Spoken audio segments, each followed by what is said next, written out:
Seja bem-vindo à Marnew, uma empresa moçambicana que se dedica aos serviços de despacho aduaneiro, logística, consultoria e serviços conexos.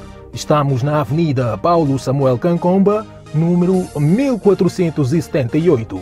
Contacte-nos pelo número 21 090 051. De lembrar que, para além de mercadorias gerais, fazemos importação de viaturas. Olá, este é o Olhar Clínico, programa que traz para si assuntos de interesse social e lhe permite debater sobre os mesmos. E por falar em assuntos de interesse social, hoje estaremos à conversa com a psicóloga Cândida Movali, ela que nos irá ajudar a perceber o porquê do relaxamento de grande parte da sociedade moçambicana em relação às medidas de prevenção da Covid-19. De realçar que o nosso país decretou estado de emergência pela primeira vez em finais de março do ano em curso. Doutora Cândida, é bem-vinda ao nosso programa. Os cerca de 11 mil inscritos em nosso canal querem sim conhecer o rosto da psicóloga que estará à conversa, ou melhor, que já está à conversa conosco. Saudações a todos que nos acompanham. Muito obrigada pelo convite, Yara. É um prazer estar aqui. E espero que a conversa seja útil e agregue valor a quem está nos acompanhar. Nós que agradecemos. Bem mesmo para dar continuidade à conversa que já foi introduzida, nós gostaríamos de saber qual deveria ter sido o preparo psicológico correto feito à nação moçambicana antes do decreto do estado de emergência em finais do mês de março. Bem, eu sou da opinião, vou falar com a minha opinião pessoal, e também sendo psicóloga é difícil de se associar o Cândida à psicóloga, mas o coronavírus trouxe um desafio não só para a nação moçambicana, mas para todo o mundo. Em caso de pandemia, nem toda a gente está preparada. Aliás, nenhum estado encontrou-se preparado para lidar com a pandemia.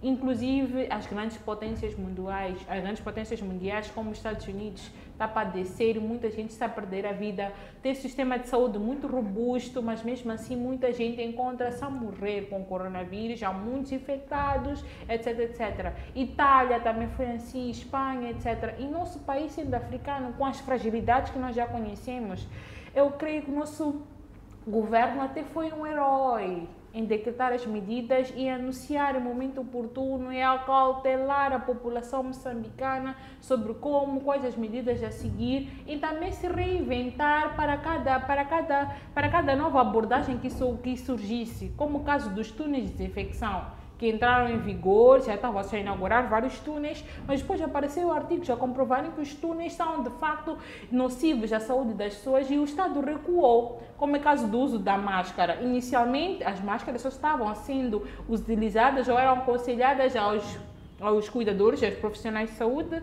inclusive a pessoas que já tinham um sintoma de tosse, etc. Mas depois viram novas abordagens que deve-se sim usar, todo mundo deve usar a máscara. Então agora o uso da máscara é obrigatório para toda a gente que se põe à rua ou está em aglomerados. Então, sendo uma patologia nova, toda a gente está a se alimentar, toda a gente está a aprender com o coronavírus, ninguém é perfeito. Até a OMS há dias já apareceu a dizer que, não, os assintomáticos não transmitem, depois dia seguinte recuou, isso não, na verdade, só foi um e outro estudo feito, não tem muita comprovação. Então estamos a aprender com o coronavírus.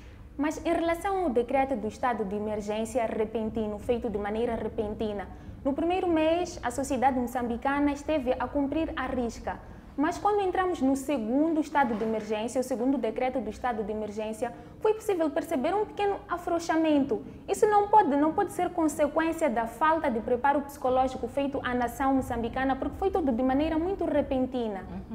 Concordo, e a doença também surgiu, no meu ponto de vista, de maneira muito repentina, entre aspas. Apesar de estarmos a ouvir que já chegou à África, já está na África do Sul, assim, é difícil tu preveres, no meu ponto de vista, não estou a querer defender o governo, mas eu acho que é difícil tu preveres com exatidão quando o vírus vai chegar, quais as medidas a serem feitas. Então, eu penso que, apesar de ter sido de maneira oportuna, muito repentina, foi oportuna o decreto de emergência.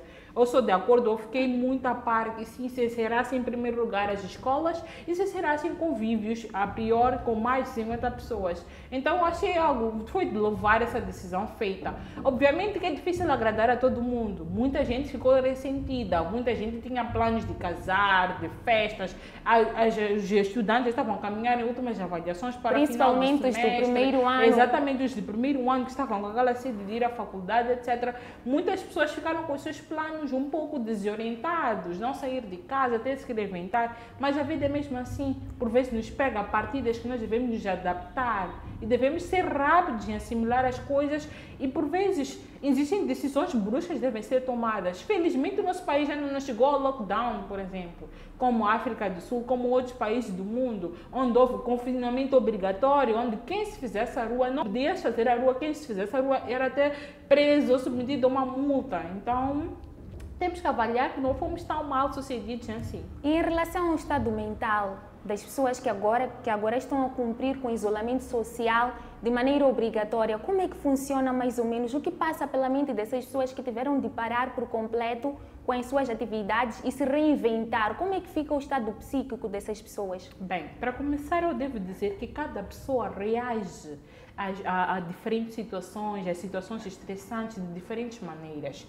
Isso engloba a maturidade, que tem ou não a ver com a idade da pessoa, de quantas pessoas já teve situações estressoras passadas, costuma-se dizer, quem treina, quem está habituado a treinar os jogos, costuma ser mais fáceis de lidar. Então, quem já teve situações de luto, morte, situações muito estressantes na sua vida pessoal ou até a nível de nação, situações de guerra, onde já foi refugiado, etc., também tem uma característica única, torna-se um pouco mais resiliente a lidar com momentos estressores. Depende também da situação, do ambiente onde se encontra, se é ou não favorável, se a pessoa tem acesso à água, à luz, informação também depende. Tudo isso são fatores que ajudam a pessoa de como lidar ou não com o stress. E as pessoas que nesse momento encontram-se confinadas, inclusive eu também, todos nós ficamos em isolamento social, houve-se uma grande ruptura daquilo que é o nosso modo de viver normal. Muitas pessoas, de um modo consciente ou não, puderam possivelmente passar por distúrbio de sono, passaram a dormir demais ou dormir menos, passaram a comer demais ou comer menos, passaram a ficar num momento de solidão, um pouco ansiosos, tristes. Isso é absolutamente normal durante esse período. Mas claro que essas características podem se evidenciar mais em umas pessoas em relação às outras. Então, inclusive os estudantes, as crianças que têm uma rotina de logo de manhã ir à escolinha com os amigos, logo de manhã ir à escola, ter uma rotina de sair, brincar com as crianças, com outras crianças na rua, etc. Algumas foram privadas totalmente desse bons grados que tinham. Então, tudo isso cria, assim, uma certa ruptura no seu ser normal de uma pessoa e afeta o seu estado psicológico. Falando das crianças, principalmente, qual é o acompanhamento que os pais ou encarregados de educação devem dar a essas crianças? Bem, as crianças são as flores que nunca murcham, como disse o nosso saudoso presidente Samora Machel. As crianças, elas estão em fase de aprendizagem, estão em fase de crescimento e elas precisam do ser social. E o primeiro momento social, a primeira socialização da criança ocorre na família. Depois a criança, a socialização secundária, onde inclui as escolas, os amigos do bairro, etc. Mas a família é a base, célula da sociedade, e a família dá e desempenha um papel muito importante para a formação do indivíduo desde a infância. Então, para as crianças, eu penso que os pais devem começar, agora que elas se encontram em casa, criar uma rotina, não deixar as crianças, oh Deus dará, ter horário específico para a criança tomar banho, logo de manhã acorda, toma banho, tenha uma alimentação. No mínimo a criança deve ter três refeições ao dia, se o pai puder prover uma alimentação logo de manhã e criar uma rotina para essa criança, não deixar ela somente confinada, falem grandes cidades, na televisão. Somente estar na televisão a ser educada pelos desenhos animados, não é bem assim. Se a criança estava numa idade escolar, deve continuar a estudar em casa. Sabemos bem que não são férias, as crianças devem continuar a ter os processos de aprendizagem em casa, tanto que existem escolas que fornecem fichas, existem também canais televisivos que estão a dar o telescola. Então a criança deve acompanhar esses programas, os pais encarregados de educação devem auxiliar a criança a resolver os seus exercícios escolares, TPC, trabalhos de casa, e assim criar uma rotina para a criança não ficar somente à solta. E na hora de brincar, se puder auxiliar a criança, estamos em fase de mudança, a criança também precisa ser auxiliada para toda hora estar a higienizar as mãos, estar a lavar as mãos, estar constantemente a usar a máscara se for a sair, mas se estiver dentro de casa, tomar cuidado com os brinquedos, com quem expõe, se tem uma empregada que entra e sai, como essa empregada vai lidar com a criança. Então a criança precisa de um cuidado redobrado. E é demasiado triste que infelizmente já temos casos positivos de criança e já houve meia morte de uma criança. Por parte de crianças. Exatamente. Então os pais devem redobrar os esforços para que as crianças não adquiram, não sejam infectadas pelos vírus e elas continuem a se prevenir. Doutora Cândida, quando falamos de coronavírus, os que colocamos na linha de frente para poder ajudar as pessoas a ultrapassar essa doença são os médicos, enfermeiros, mas deixamos de citar a importância de um psicólogo para dar o devido acompanhamento, por exemplo, a um paciente que esteja infectado e a cumprir com o isolamento social obrigatório, ou aquela pessoa que por alguma razão teve de viajar, está a cumprir com a quarentena obrigatória, e até mesmo nós, os considerados saudáveis, que temos de ficar em casa talvez por um determinado período porque o trabalho não ajuda.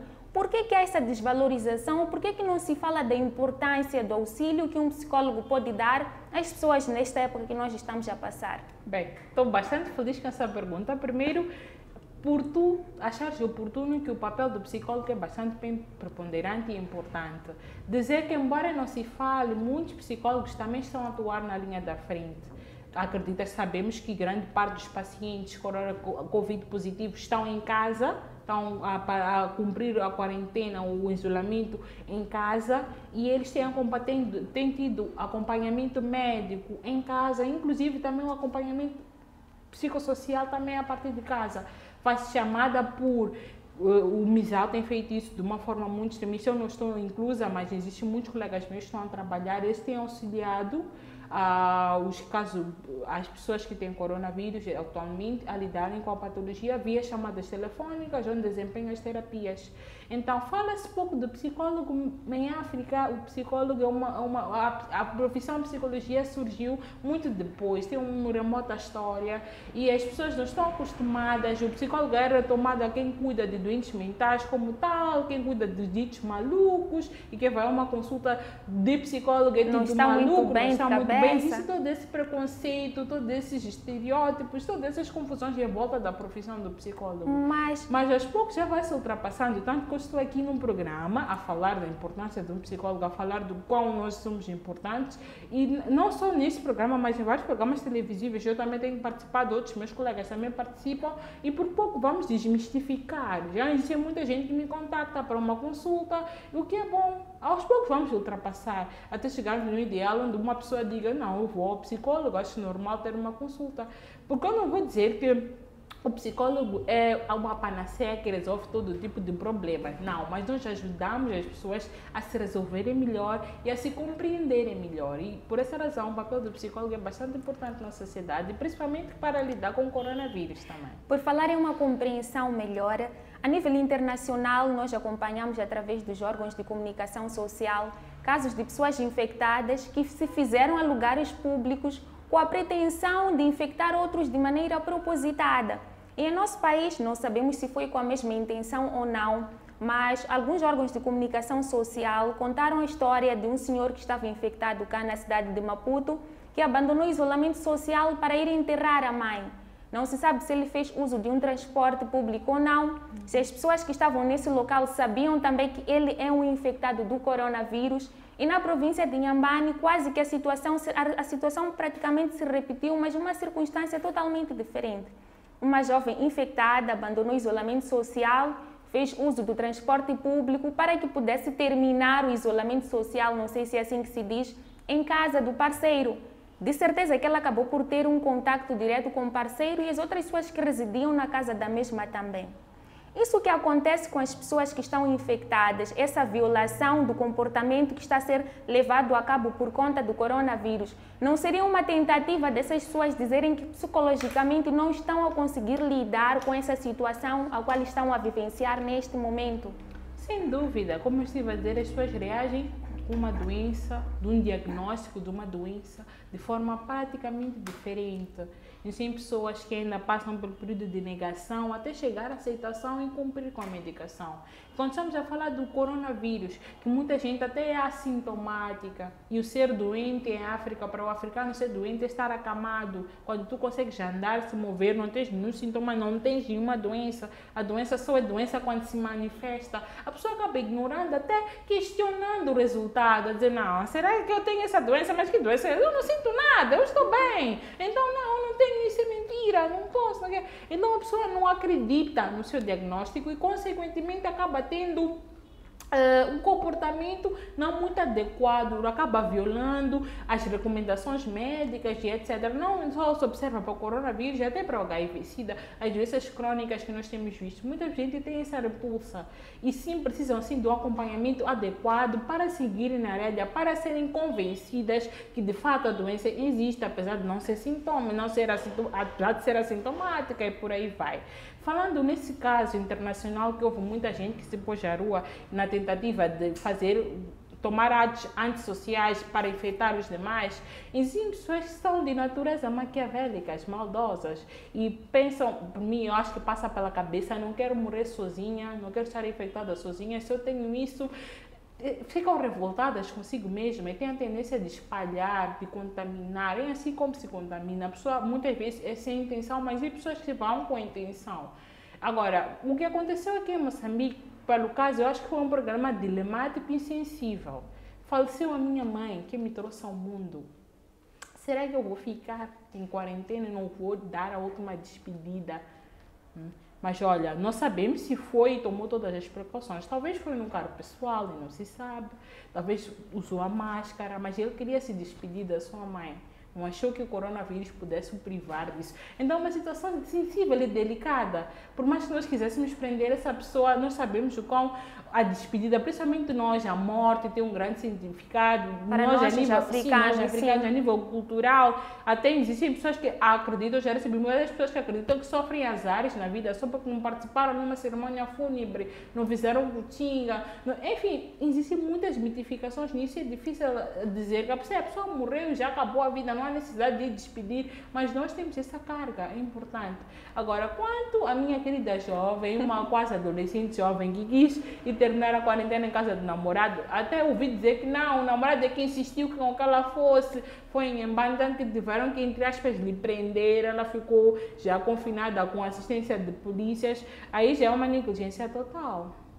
Obviamente, é uma negligência, é uma falta de responsabilidade, no meu ponto de vista, dela e do namorado, por achar que pode se movimentar, mas também pode ser ignorância. Não sabemos se ela sabe qual é a importância. Ela era recém-chegada da África do Sul, né?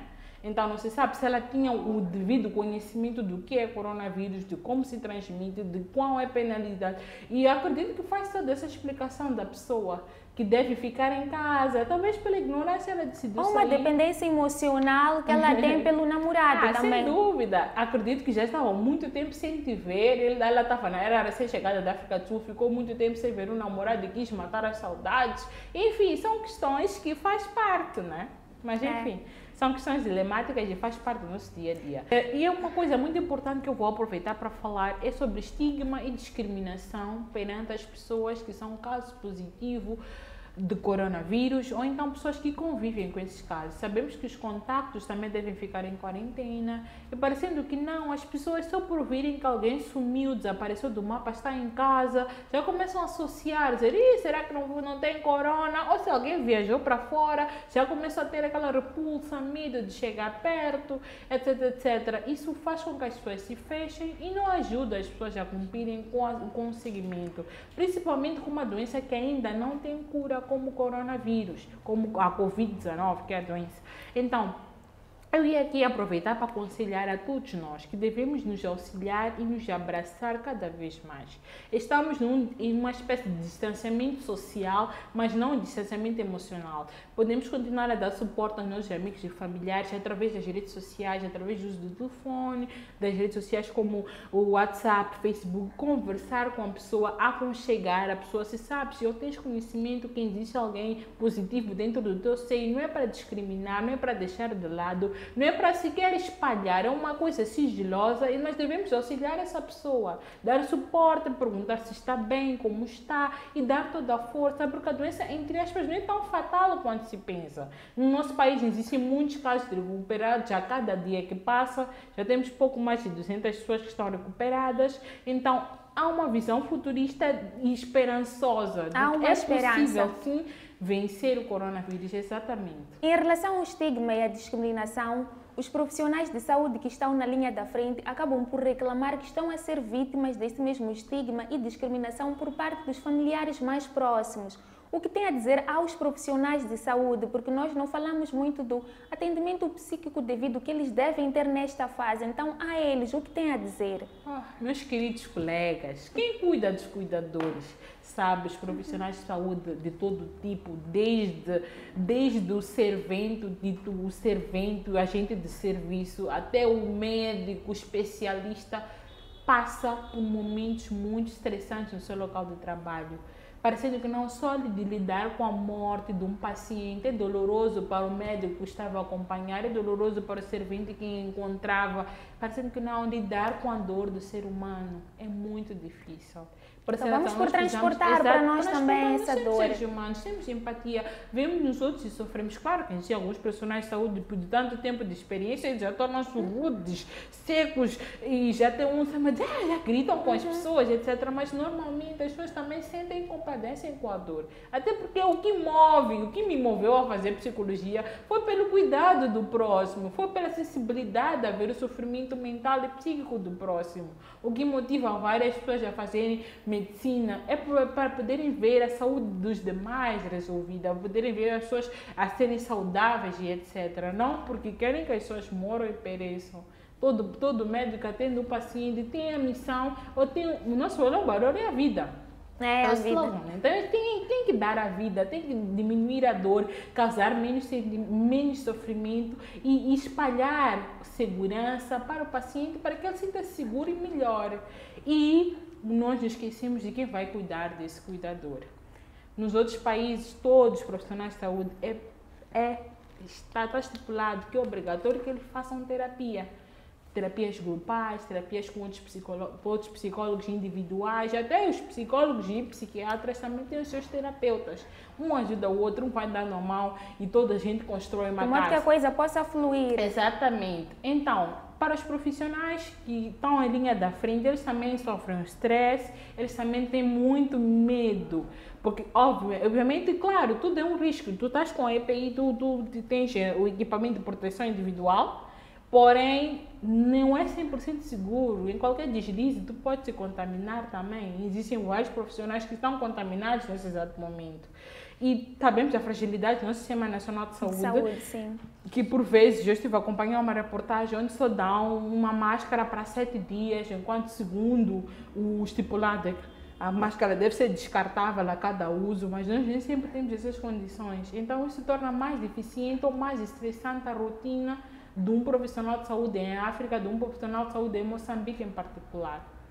Por essa razão, cabe a nós, familiares, darmos mais força e suporte a essas pessoas. Um incentivo a essas pessoas. O incentivo não é só dizer em dar dinheiro, em dar isso, não, mas um incentivo moral, emocional, de suporte. Irmão, estamos contigo. Mandar um bom dia, bom trabalho, cuide-se, proteja-se. Essas todas as coisas as pessoas vão sentir. E não repulsa, não se distanciar e não se esconder. Dizer, se veste um trabalho, vai.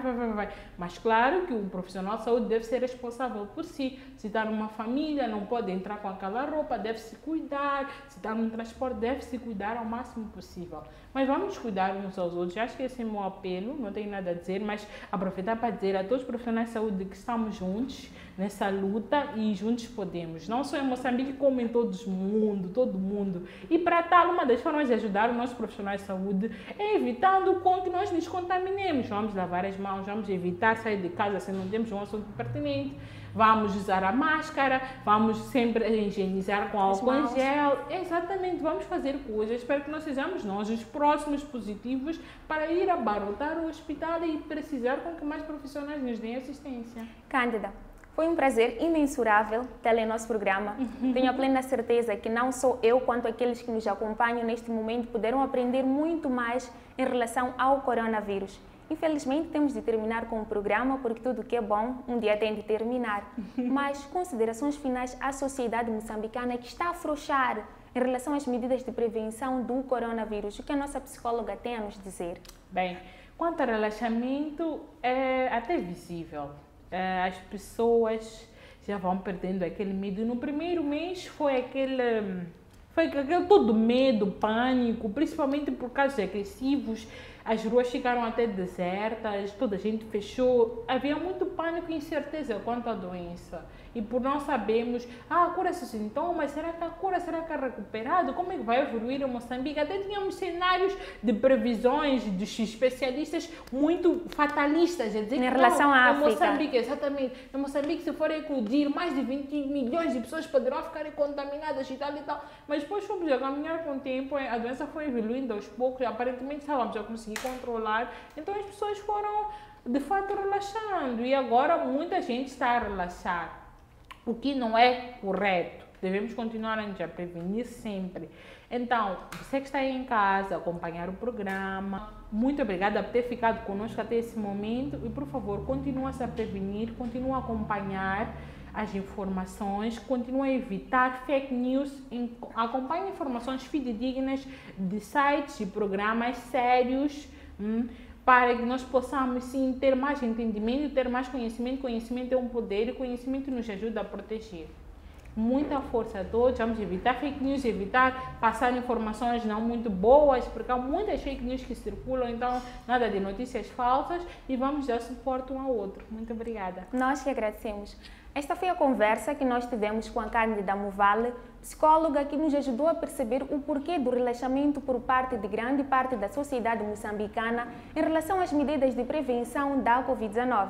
Se for a primeira vez que está a acompanhar o Olhar Clínico, convido-lhe também a acompanhar outros conteúdos do Cal Fontes Channel, como A Vida de um Gladiador, Moda ao Domicílio e Muito Talento Pouca Mídia, um programa que será transmitido ainda neste ano em nosso canal do YouTube. Quanto a nós, já sabe que ficamos por aqui com promessas de voltar numa próxima oportunidade e com outros conteúdos que possam enriquecer ainda mais seus conhecimentos. Até lá!